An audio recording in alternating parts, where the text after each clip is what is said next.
Hello everyone, তো তোমাদেরকে বলেছিলাম আমি কালকের যে বার্থডে পার্টির কেকটা আমি বানিয়েছিলাম সেটার অনুষ্ঠানটাও তোমাদের সাথে শেয়ার করব।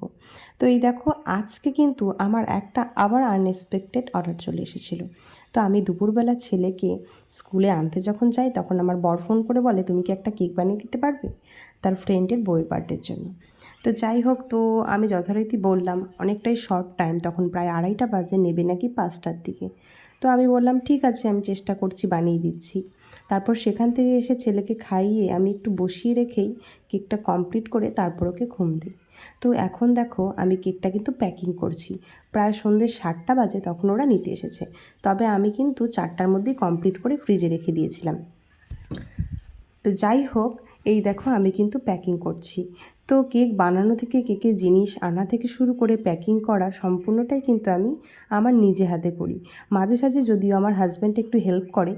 তো যাই হোক, আমার আজকের এই কেকের ডিজাইনটা কেমন লাগছে অবশ্যই জানাবে। আর ভিডিও শেষে কিন্তু কালকের অনুষ্ঠানের কিছু কিছু ক্লিপ আমি দিয়ে দিয়েছি। ভীষণ মজা করেছিলাম, ভীষণ আনন্দ করেছিলাম। ফ্রেন্ডের বার্থডে যেহেতু ছিল, তো সব কিছুই তোমাদের সাথে শেয়ার করব। তো ও কিন্তু, আমার হাজব্যান্ড কিন্তু তার বন্ধুকে নিয়ে আমার বাড়িতে চলে এসেছে আর বলছে খুব তাড়াতাড়ি করেছি কেকটা, কিন্তু তাড়াতাড়ি প্যাকিং করে দাও।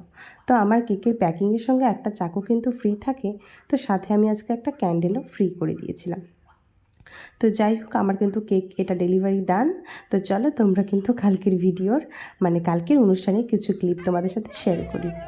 এই দেখো, কেক কাটিং পর্ব চলছে। ও ভীষণই লজ্জা পাচ্ছিল কেক কাটতে। তো যাই হোক, সবাই মিলে আনন্দ করেছি। আর এইদিকে দেখো, ক্রিম দিয়ে মাখামাখি অবস্থা।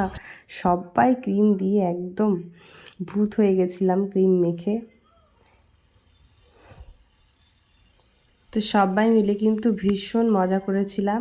তো সব কিছু খাওয়া দাওয়া কমপ্লিট করে আস্তে আস্তে কিন্তু প্রায় রাত 12টা। তবে আমার বাড়ির কাছেই ছিল, সেই জন্য আমার কোনো প্রবলেম হয়নি। তবে বাকি সবাই যারা ছিল, সবাই কিন্তু বাড়ির কাছাকাছি, একটু ডিস্টেন্স, তবে আমার বাড়িটা কিন্তু একদমই কাছে ছিল। তাই সবার লাস্ট অবধি আমি ছিলাম, আর কেকগুলো মুখ দিয়ে চেটে চেটে খাচ্ছিলাম। আর অর্ঘ্যমাকে বলছে আমার মুখে একটু লাগিয়ে দাও, নিজে নিজে হাত ঘষছে মুখের মধ্যে আমার ছেলে। তো আমি ওর গালে আর ঠোঁটে একটু একটু করে লাগিয়ে বলেছে, এই হয়েছে, রাত্রেবেলা মুখে তুমি লাগিও না, তোমার ঠান্ডা লেগে যাবে।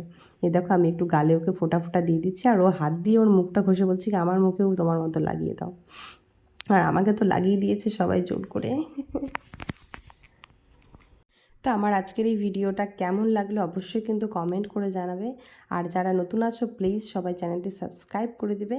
তো আজকের মতো এইটুকু, আবার নতুন ব্লগ নিয়ে কিন্তু কালকে আবার আসছি। টাটা।